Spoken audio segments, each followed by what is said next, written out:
This channel does not promote any violent, harmful, or illegal activities. All content provided by this channel is meant for an education purpose only. আচ্ছা শুভজিৎ, বাঘের আওয়াজ ঠিক কত দূর থেকে শোনা যায়? কখনো মেপে দেখেছেন কি আপনারা? আপনাদের বরং আজকে একটা আন্দাজ দিই আমরা।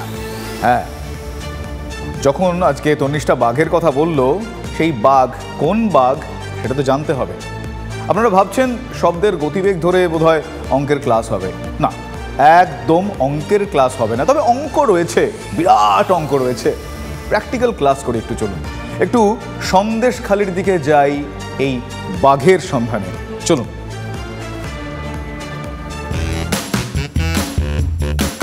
সন্দেশখালি জেলা উত্তর 24 পরগনা হলেও এলাকাটা সুন্দরবনের মধ্যেই পড়ে।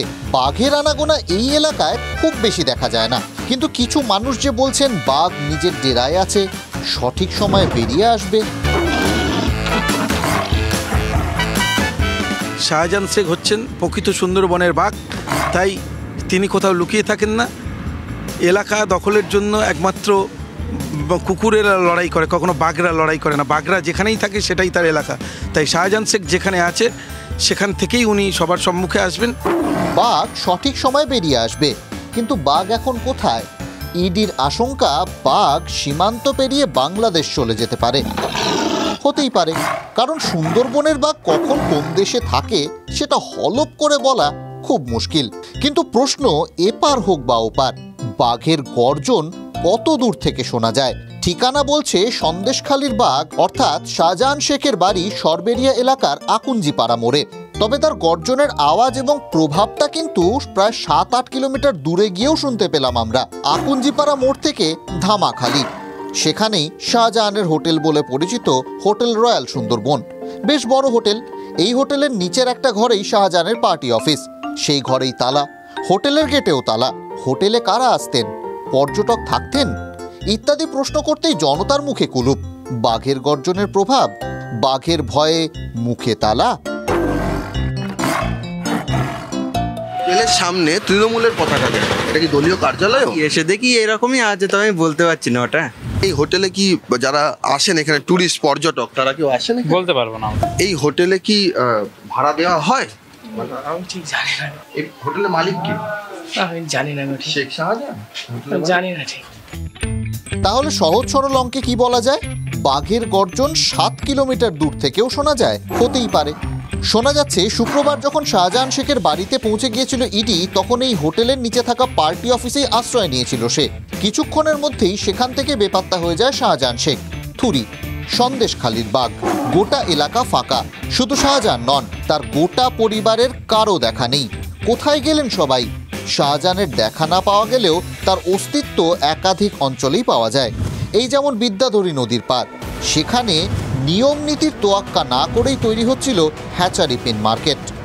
বিদ্যাধরী নদী, তার পার, এবং সেই পারে তৈরি হচ্ছে এই নির্মাণ। এখন একতলা, ধীরে ধীরে তার যে তলার উপর তলা বেড়ে চলবে তারও কিন্তু চিহ্ন রয়েছে। সেখানে টিলা রয়েছে। এই পিন মার্কেট অ্যান্ড হ্যাচারি হচ্ছে চিংড়ি মাছের যে চারা, সেই চারা এখানে বিকিকিনির কাজ এখানে হয়। কার নামে? শেখ সাবিনা। কে শেখ সাবিনা? শাহজাহান শেখের কন্যা। সত্যিকারের বাঘের পায়ের ছাপ দেখে তার খোঁজ করে বন দফতর। সন্দেশখালির বাঘের ক্ষেত্রেও জাল তৈরি করছেন তদন্তকারীরা। যে কোনো প্রকারে শাহজাহান শেখকে জালে তুলতে মরিয়া ইডি। সৌরভ দত্তের রিপোর্ট, TV9 বাংলা। এত কিছুর পরেও সেই বাঘের হালুম শব্দ কিন্তু শুধুমাত্র TV9 বাংলার কাছেই। তার কারণ অনুগামীরা বলছিলেন বাঘ সময় মতো সামনে আসবেন, তাও তো সময় বলবে। কিন্তু সন্ধ্যের মধ্যে বাঘের এক্সক্লুসিভ আওয়াজ শুধুমাত্র আমাদের কাছে। শাহজাহান শেখের এক্সক্লুসিভ অডিও বার্তা শুধুমাত্র TV9 বাংলার কাছে। তাকে চক্রান্ত করে ফাঁসিয়ে দেওয়া হচ্ছে। এক্সক্লুসিভ বার্তায় TV9 বাংলাকে জানালেন শাহজাহান। লুকিয়ে থেকে বিবৃতি, কি বললেন শাহজাহান? শুনুন সে এক্সক্লুসিভ অডিও বার্তা। আমি শেখ শাহজাহান বলছি। প্রত্যেকের কাছে আমার অনুরোধ, এই সব সিবিআই ইডি নিয়ে ভয় পাওয়ার কোনো কারণ নেই। সবাই সুবুদ্ধি সম্পন্ন মানুষ, তোমরা বুঝতে পারছো এটা একটা ষড়যন্ত্র, রাজনৈতিক ষড়যন্ত্র। ওরা আমাকে দমাতে পারলে মনে করছে সন্দেশখালী তৃণমূল কংগ্রেসটা দুমড়ে যাবে। অতএব ভয় পাওয়ার কিছু নেই। আমার মতো শেখ শাহজাহান হাজারো হাজারো শেখ শাহজাহান আছে। আর তোমরা তৃণমূল কংগ্রেস সৈনিক, ইডি সিবিআই যেটা করছে সেটা সম্পূর্ণ ষড়যন্ত্র, রাজনৈতিক ষড়যন্ত্র। নিশ্চয়ই সবাই বুঝতে পারছো যে আমি কোনোদিন কোনো অন্যায়ের সঙ্গে যুক্ত নয়, কোনো অপরাধের সঙ্গে যুক্ত নয়। আমাকে যদি কোনো প্রমাণ কেউ করতে পারে যে আমি কোনো অপরাধের সঙ্গে যুক্ত, তাহলে আমি আমার নিজের মুন্ডুটা নিজে কেটে দেবো। কোনোদিন কোনো মানুষের সামনে মুখ দেখাবো না। যতদিন বেঁচে থাকবো অন্যায়ের সঙ্গে কোনোদিন আপোষ করব না। অতএব ওরা যে ষড়যন্ত্রকারী চক্রান্ত করছে, এটা যে মিথ্যে ভাঁওতাবাজি সেটা প্রমাণ হবে, একটু সময় লাগবে। কিন্তু আপনারা আস্থা হারাবেন না। সংগঠন আপনারা সবাই চালিয়ে যান, ভয় পাবেন না। মৃত্যু একদিন না একদিন হবে। অন্যায়ের বিরুদ্ধে আমাদেরকে লড়ে যেতে হবে এবং এই ষড়যন্ত্রকারীরা এরা একদিন নিপাত যাবে, এটা সেই আস্থা ভরসা রাখুন। তা সন্দেশখালীর বাঘের আওয়াজটা তো শুনলেন, তাই বাঘ বাবাজি নাকি আবার ট্যাক্সও আছে?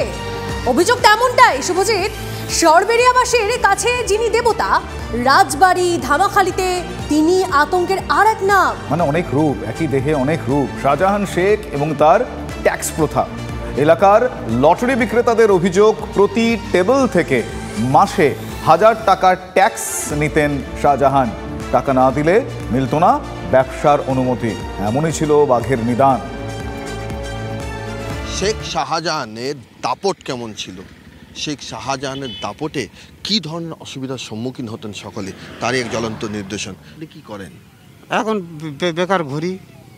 এখন বেকার ঘুরে, আগে কি করতেন? লটারি বিক্রি করতাম। সেই লটারি বিক্রি এখন করতে পারেন না? কেন পারেন? টাকা দিতে হবে, তাই সব মাসে একটা টাকা দিতে হবে। ওদের মোস্তানি সালামি বলে টেবিল ভাড়া দিতে হবে। প্রতি মাসে টেবিল থেকে একটা টেবিল থেকে 70-80টা টেবিল আছে মিনিমাম, তার থেকে 1000 টাকা কি 2000 টাকা একটা ভাগে পড়ে। সেই ভাগ হিসাব করে তাকে দিয়ে আসতে হয়। 70-80টা টেবিল আছে, প্রত্যেকের যদি 1000 টাকা করে দেয় মাসে, 80,000 টাকা শুধুমাত্র এই লটারি বিক্রেতাদের কাছ থেকে হিসাবে। তাই নাম কি? নাম বলা যাবে না। কেন এত ভয় পাচ্ছে? আমাদের বিরাট ভয় আছে। কেন? ও রাত দুপুরে এসে মারতে পারে। পুলিশ এলাকা ছাড়া, ও এলাকা ছাড়া হলে প্রচুর লোক আছে, ওই পুলিশ এসে মারবে। শাহজাহান কর না দিয়ে এখানে থাকাও যায় না, ব্যবসা করাও যায় না। ক্যামেরায় অভিজিৎ দাসের সঙ্গে সৌরভ দত্ত, TV9 বাংলা, সন্দেশখালী।